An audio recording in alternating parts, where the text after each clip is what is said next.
Thanks. I'm always happy to talk about my research to life science communication because I feel like we have a lot of overlap, and I've worked with people in this department. And so Brett and I talked, what was like 2.5 years ago, about doing some research on PFAS communication. And we just published our third paper on it, and we have 2 more that we're working on, but we did not realize how timely this research would be because on Monday, the state of Wisconsin released $130 million in PFAS remediation money that's been sitting around a while. They finally got around to agreeing to start to use it. So our research speaks exactly to this issue. It's trying to find out how can public health communicators talk to people about PFAS? What's going to be effective? And so that's the title, Communicating Effectively About PFAS. We focus specifically on municipal drinking water. We didn't look at well water, although that's certainly a future possibility because the issues between municipal water and well water are quite different. And we looked at the role of efficacy and risk specifically. And so here's the team that we worked on with myself and Brett and Christine and Gavin, who's an emerging contaminant specialist. And we really wanted to understand, like, what do people want to know about PFAS? What do they respond to? And so these studies were sponsored by a grant by Illinois Indiana Sea Grant. So just kind of telling you some of our resources, the first thing we did was we did a big lit review of the research on water, drinking water, and risk communication. And we wrote a book chapter that's in Manatee Aduro's book that just came out this year. He's in La Follette. He wrote a book about the 50 Years of Safe Drinking Water Act. And we wrote a chapter about like how to communicate about drinking water risks. Some of the things that I'll be highlighting, and the chapter is open access, so it is available to anyone, but one of our major theoretical constructs that we use throughout the research is the extended parallel process model, this risk communication theory. And just to do a quick overview on it, the model is kind of like this 1-2 punch where you start with, like, you communicate a threat, and the threat should be severe, that it will have negative effects on you, and you are susceptible to it, right? And so those 2 components make up that there is a threat. So, we talk about that PFAS has health risks, long-term health risks, and you're vulnerable to it in Wisconsin. And then efficacy is there is something that you can do to avoid this threat. So efficacy is that there's a response that's effective, and you are actually capable of doing it. It's not like too difficult or too expensive. The other thing we talk about a lot in the research and book chapter is kind of this use that people use a lot of heuristics to judge risk. They're not looking at the tables that are printed by utility companies and local governments. They're really like, is there PFAS in my water or not? And so, like, using that to kind of communicate to suggest people are often not really interested in, like, looking at the science behind the issue is something we'll look at. Okay, so when we're going to focus on persuasion and behavior and advice. So the studies we look at behaviors that you want people to do to avoid PFAS, especially in affected communities in Wisconsin, like Stella, like French Island. Looking at like pitcher filters, faucet filters, whole home systems. We don't look at well water, but it could be well testing and other things, and also policy support. And we want to have impacts that we want people to have some increased understanding about PFAS, but not like overwhelm them. And one of the things about the extended parallel process model is if you don't give people solutions, they're not going to engage with the information. And so really trying to get science literacy and understanding of the issue by like putting the solutions up front and making those more salient rather than kind of like, what is PFAS? And really trying to enhance people's efficacy. And also avoiding unintended consequences, right? Like one of the unintended consequences of the extended parallel process model is if you scare people too much, they tune out. You know, they're like, something's got to kill me, so, you know, whatever. And you don't want them doing that. So the first paper, so I'm going to go through 4 studies pretty quickly. And the first one is, this one was published in Journal of Environmental Health. It's open access, and it's basically, we wanted to see, like, okay, you hear about PFAS, maybe in the news, maybe there's something about PFAS being detected in a well in Madison. The first place you're probably gonna go is online to search for information about PFAS. And so what are people doing when they go online to search about PFAS in their water? And that's what this first paper looked at. And so we wanted to see basically Google users, because Google gives you, you can buy their analytics or get the analytics through a search tool. Like, what are people doing when they go on Google and they start searching about PFAS? What terms are they using? And what does this tell public health communicators about how they should be communicating? Because you want to match your message to what people are, the language people are using. So we used SEMrush. SEMrush, it's a subscription-based model that gives you access to Google Analytics about terms people are using and also where they end up. Like, what are the websites that they're getting directed to? You know, 9 out of 10 internet users use Google, at least when we did this study last year. Things have changed a lot now. People are using more AI. But we want to see, like, what are the common search terms that people are using on Google? Like, we're looking at PFAS, but this certainly has implications for other contaminants that people might be looking up, like neonics is another one that's getting more attention in Wisconsin, and there's certainly lead. And we want to understand, like, what's going on with the websites people end up going to. All right, so the first thing we got was, you can't quite see this too well, but we wanted to see what are the terms people are using. And what we find is the #1 term people use is PFAS. So sometimes people use the term forever chemicals. That's less so, right? So if you're a public health communicator, you want to have the term PFAS in your message so it gets searched more easily. If you're using the term forever chemicals, people are gonna miss your messages more. PFAS, PFOS, I guess FOS. So if you look at the numbers, PFAS is by far, you know, that top bar. So that, like, first that just tells you that's the term you're going to be using in your messaging to get the biggest amount of people to your webpage. And then we put together, like, when people search PFAS and water, because we're interested in drinking water, what kind of questions are they asking on Google? Okay. And this is what we found. So that big red pie that takes up half of our chart, that is asking, how do I filter PFAS out of water, right? This is what people want to know. They want efficacy. They want to know how, like, actionable advice. How do I get it out of my water? Less so, what is PFAS, right? That's less than 1/4 of the searches. Some people want to know what PFAS is, but that's 23% of the searches. 48% of the searches are, how do I get it out? It's almost like people are like, I just want to get rid of it, right? They're less interested. I don't want to know about the chlorine carbon bond. I don't want to know how it got in my water. I want to know how to get it out of my water. Other searches are, like, what products contain PFAS, like LaCroix. I had my students in my persuasion class do a campaign on PFAS, and for some reason, who knows why, but they all were doing it on, like, why is there PFAS in beer? They're very concerned about that. But like the other one, the 21%, is what water products contain PFAS. So like LaCroix, beer, soda. And so what this is telling us is that people want to know the level of PFAS in their drinking water and how to get rid of it.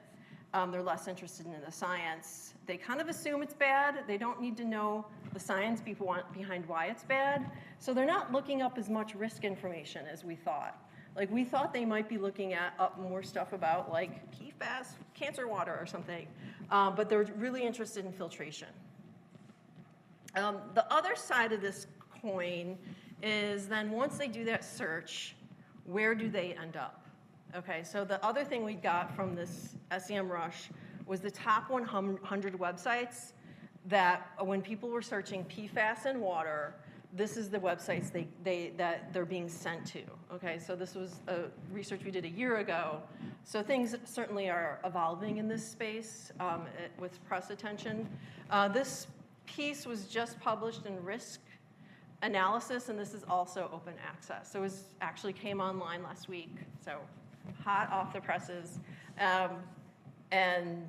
don't have the link, but if you search it, it's in open access and risk analysis. So here we're like, how does, here we went to the top 100 web pages that people are landing on when they search for PFAS in water, and we want to just we just kind of were like, what are they seeing?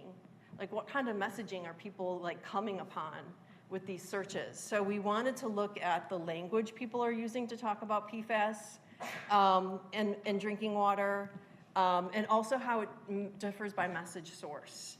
So a lot of the websites people landed on were government websites, state, federal, local utility websites, but also they're landing on nonprofits like EWG, and they're landing on media articles about PFAS. So, something published like US News or something. And then we wanted to see what's the level of risk portrayed by these different websites and the level of efficacy. How much efficacy information are they given? And this was especially important because we found in our first study, people are searching for how do I get rid of PFAS out of my water? So we're like, is that what they're finding when they go online? So we examined the top 100 websites. We classified each website with human coders, and we also used natural language processing to just get a sense of the emotion language used. And we wanted to look at trends by PFAS. Okay, so we used Luke, Linguistic Inquiry Word Count. What we did is we basically took the landing page of the website, took all the text from the landing page, put it into a document, and ran it through Luke. So we did this with our 100 websites. And then could see how much, basically we were focused on emotion language. And then we also did manual coding, where we had undergraduates, we trained them, here's examples of risk. So we gave them lots of examples of what a risky message would be, and what an efficacy message would be, and we had them code the websites. So here's the human coding. We had them code for threat severity, threat susceptibility, efficacy. We didn't break down efficacy into response and self because the coding was just started to break down the reliability, so we combined it into one. And we also looked at collective efficacy, which I won't talk about too much, but we just wanted to also start to see if there was this sense that there's something we can all do about PFAS. And then in terms of the language categories we looked at positive emotion language, like good, happy, love, strengthen is a positive emotion word. We looked at negative emotion language, like nightmare. We specifically then pulled out anxiety language because we thought that would be apply a lot to PFAS. So the word frightening is an anxiety word. But then we also built our own dictionary. So in Luke, you can create a dictionary where you pull out words that you're looking for and you kind of give them an overall label. So we created a dictionary for PFAS efficacy language. So if we wanted to see how much efficacy is portrayed on a website, and so this was words like filter, test, bottle, reverse osmosis, right? Very specific words. So there are, this quote, there are two main types of water treatment. Treatment comes up in our dictionary.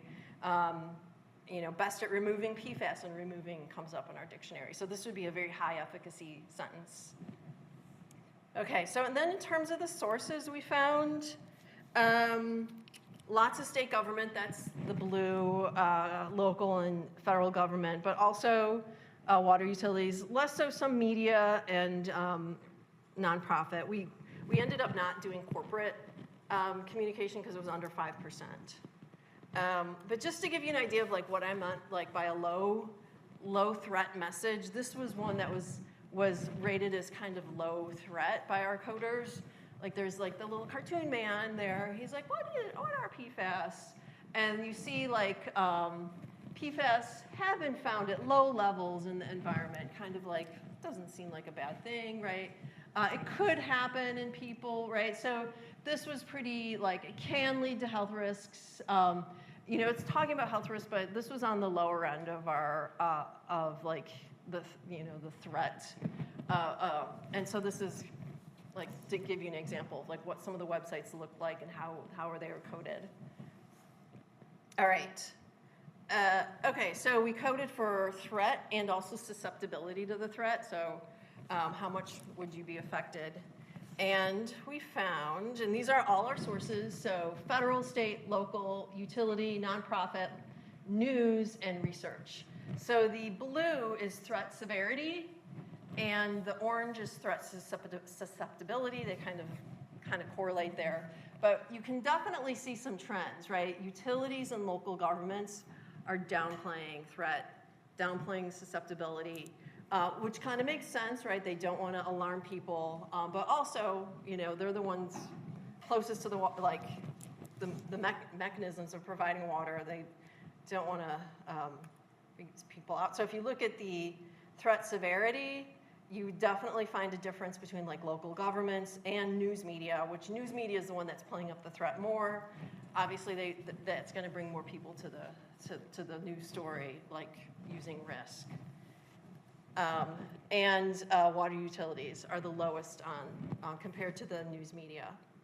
When we look at threat susceptibility, we find similar trends: local government and news media, and water utilities and news media. So you're finding the media is like playing up the threat, or maybe they're accurately portraying the threat, right? Like you could make that argument too. Local governments and utilities are the lowest. And so that when people are landing on those web pages, they're getting different information from different sources. We also looked specifically just at local governments and utilities because they're like very specific geographic locations.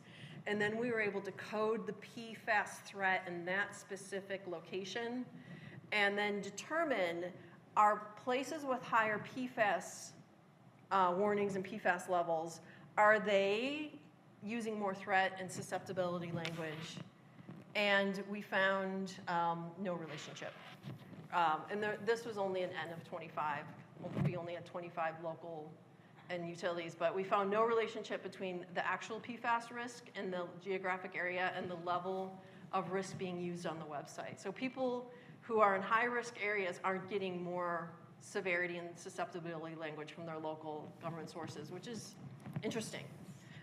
Then from our Luke stuff, in terms of negative and anxiety language, you can just see the news sources are way significant. I'm not even going to put the p-values up there.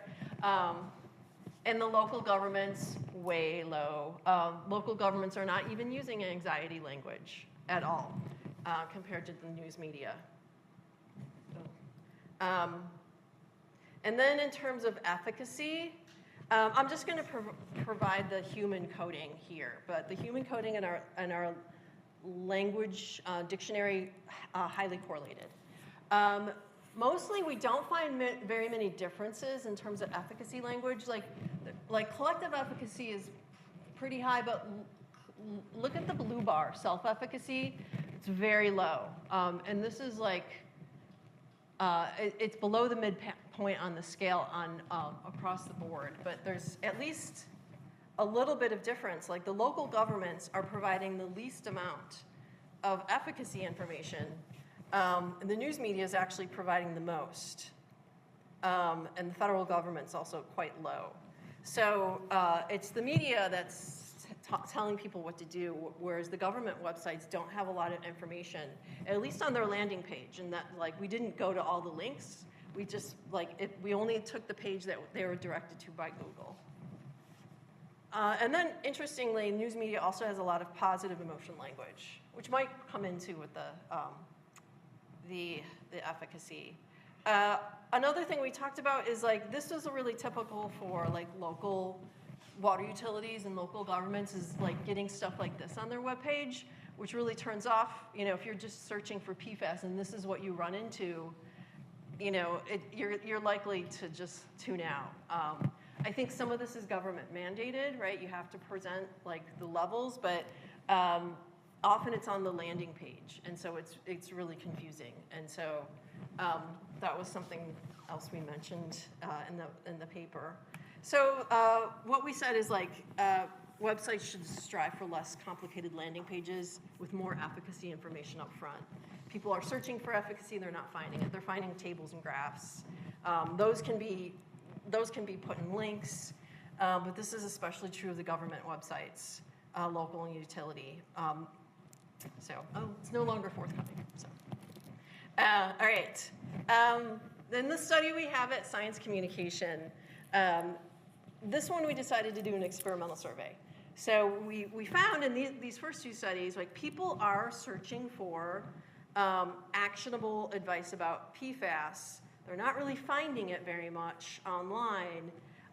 What if we give them like high efficacy and low efficacy messages? Is the high efficacy message going to like have more effect on their behavioral intentions? We think it will based on our first two studies, but we wanted to do an experimental test to make sure. So that's what we did in this study. So this is forthcoming at Science Communication, right? And so this, we basically developed 4 different types of messages about PFAS in municipal water based on extended parallel process model. So messages were either high efficacy or kind of like no efficacy. It wasn't really low efficacy. It was just more like, and then they were either high threat or lower threat. The way we manipulated threat is we either focused more on long-term outcomes of PFAS, which is much higher threat, or we focus more on short-term outcomes of PFAS, which is not as, the threats are lower short-term, right? It's not gonna get you in the short term. So participants started with a quick overview of what is PFAS, which I won't read, but it gave them some background about what it is. And then they either got the high threat, high efficacy, high threat, low efficacy, and then we paired these with some AI images we made to just highlight what the message was. So, you know, high threats, danger, PFAS. And the high efficacy, we kind of have a like cleaner looking picture, but then we also talk about, in the high efficacy condition, we talked about what the best brands of water pitcher filters can do. So like some of the best brands can really filter out a lot of PFAS. And in the lower efficacy condition, we talked about some of the more popular brands like that actually don't filter PFAS as well. And then we talked about, you know, more of like the maintenance behind this. So that's, and then here's the low threat where we're talking more about the short-term effects of PFAS. All our messages were run through emerging contaminant specialists to make sure that they were accurate. And then we did some pilot testing on them to make sure that they did significantly differ. All right, so just to show that our messages seem to be doing what they did, we sent these messages out to people in Wisconsin. They read the messages, and then they filled out a short questionnaire. And what we do find, so the dark bar is the low risk messages, the lighter bar is high risk.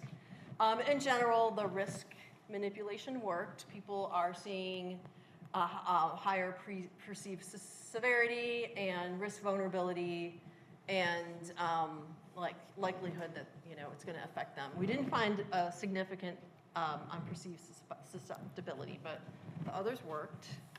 And then in terms of perception of efficacy, we are finding that response and self-efficacy are higher in the high efficacy condition. So our manipulation worked, but mostly we're interested in the intention. And what we found is that with efficacy, they have a higher behavioral intention to use a water pitcher filter in the future if they, you know, have PFAS in their water, but no effect of risk. So risk is not having any effect on their intention to use a pitcher water filter. We asked them would their need to personally act, same effect where we're finding a main effect of efficacy, not of risk. Although on need to personally act, we did find an interaction that was significant, so that it was the high risk, high efficacy message that was most effective, which is what extended parallel process model predicts. You need the risk and efficacy.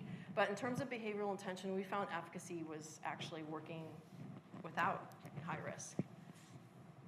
However, risk actually increased the importance of the issue. So if you wanted people to think like, oh, PFAS is an issue, we need to address it, we're finding higher risk, higher perceived importance with high risk, but not efficacy. I think I'm gonna, let's see, 1222. I'm just gonna skip this one. We also oversampled Latinos in Wisconsin to see if there's differences. And we did find some interesting differences in this study. So 25% of our participants were Latino residents of Wisconsin, and we compared them to the other residents, which were predominantly white, but not exclusively. And we find that overall, Latino residents have a higher intention to use a water pitcher filter than the other residents. And they perceive that the issue is more severe. And they also say they're willing to spend more money to like deal with this issue. And this is consistent with other research that often finds that Latino participants tend to see water issues as severe and environmental issues in general. And we'll actually get back to that in our next study as well. So efficacy was really like, this is what was the most persuasive in terms of communicating to people that they need to do something to remove PFAS from their water. It was showing people that they can do it and it's effective was really the persuasive message that was most likely to get them to take the advice. Threat had less effect, although it did increase the importance of the issue. So I think like including both is important. And there was more concern and receptivity among the Latino participants than non-Latino. This kind of, since this was experimental and everything else was controlled, like the messages, each message had the same amount of words, etc. We wanted to then like test this out in the wild. And so this is the next study that Brett's spearheading, and it's finished. We're close to sending it out, at least the first study from this. And that's what happens when you create like different message frames based on these results. So this is testing Facebook messages to drive traffic to a website about PFAS and municipal water. So we used some of Brett's previous research on message framing, basically like you can convey information different ways, right? And so you can frame it to highlight different aspects of it. So we used emphasis framing to draw attentions to some aspects of a topic while de-emphasizing other aspects. We used both text and visual, but since we did this on social media, the text was pretty minimal. Like the science communication piece, like we gave them, I don't know, messages that took like 3-4 minutes to read. This was obviously something that's gonna be seconds to read. So the visuals here were really important. And we wanted to see like what frames resonance with people.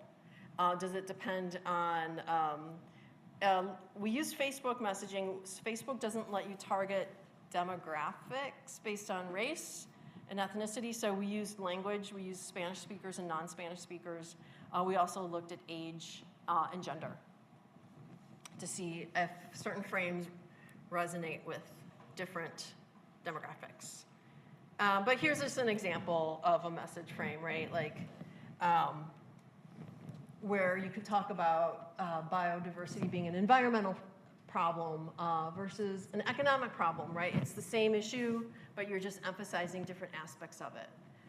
And so that's what we were trying to do in this study. Okay, so we did a real world social media test. How do we do that? We wanted to find out like what messages are gonna optimize people to click on your link to learn more about PFAS. And so we targeted 1865 plus. We used 4 counties in Wisconsin that have been found to have PFAS in their drinking water. We didn't want to send out messages to counties that have not or have not yet been found to have PFAS, right? And it was ads that were shown on the Facebook feed rather than like market. And we turned off AI to just kind of reduce noise. So these ads go out on people's Facebook feeds, and then we're able to find out like who looks at them, who clicks on them. So the budget was $4,000 over a week, and we ran it in last May. So gosh, it's been almost 11 months. Okay, so here's what the ads looked like. So here's our frames. There's the PFAS technology frame. This is kind of a collective efficacy-ish frame, but it's kind of like how can water utilities, it's kind of like what is the remediation of what can be done to remove PFAS from drinking water at the utility level. And so you can see like the big tanks there. Here's our efficacy frame, how to effectively filter drinking water at home. So you see the pitcher, you see the fridge. And then the next one is the risk frame, obviously, you know, like with the kind of the warning triangles and having Wisconsin there to highlight susceptibility and kind of like picking out communities. And then the last one is like, what is PFAS? Where does it come from? And so that's the kind of the more the sciencey frame. And so it's like, why are there PFAS in our drinking water? And then it shows some products that might have PFAS in them. And so ran these ads on Facebook and wanted to see, like, kind of like a race, right? Like, which one works? If you clicked on the ad, you went to this website that gave you information about all the frames, and you could go through it. So that was sponsored by Extension. The results. Okay, so we did get 166,000 people looking at the ads, so that was great.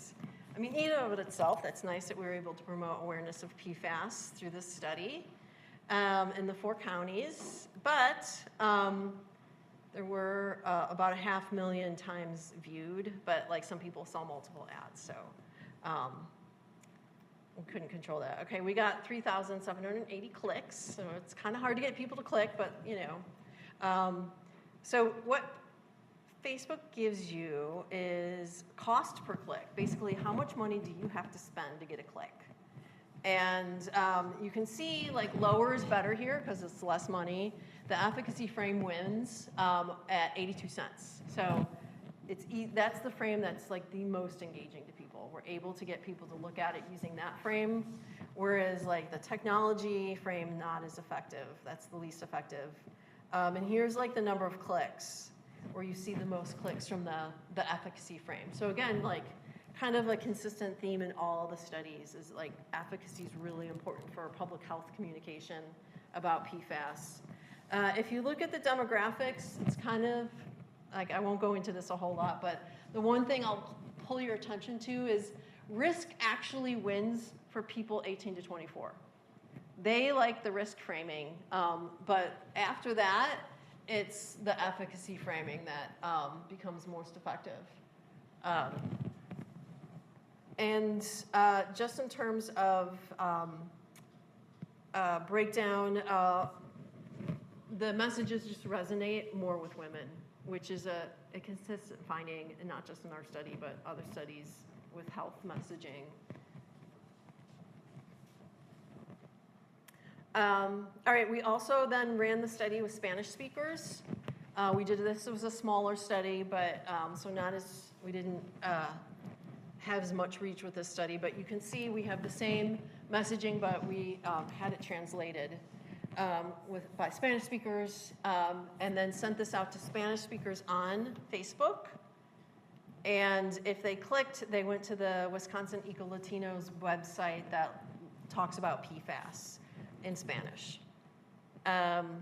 All right, in terms of cost per click, now it's actually the risk frame that seems to be most effective with Spanish speakers, which is consistent with our survey results, where they were more receptive in seeing the issue is more severe. And so it's actually the risk frame that might be more effective if you're trying to reach a Latino or Spanish-speaking audience about PFAS.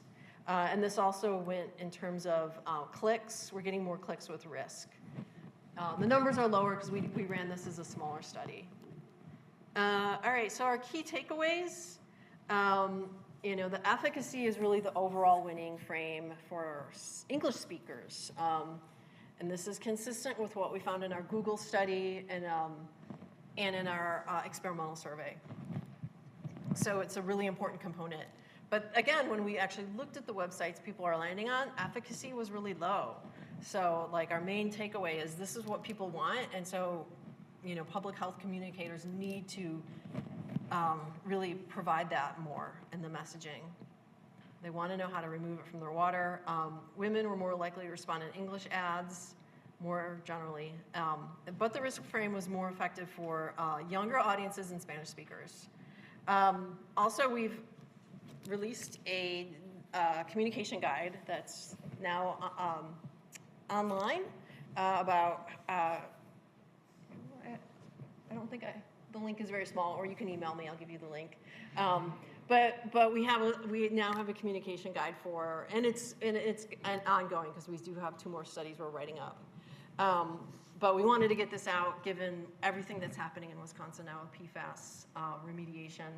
But we created, we put up messages people could use. We let them use the graphics I just showed. They can download those and use those.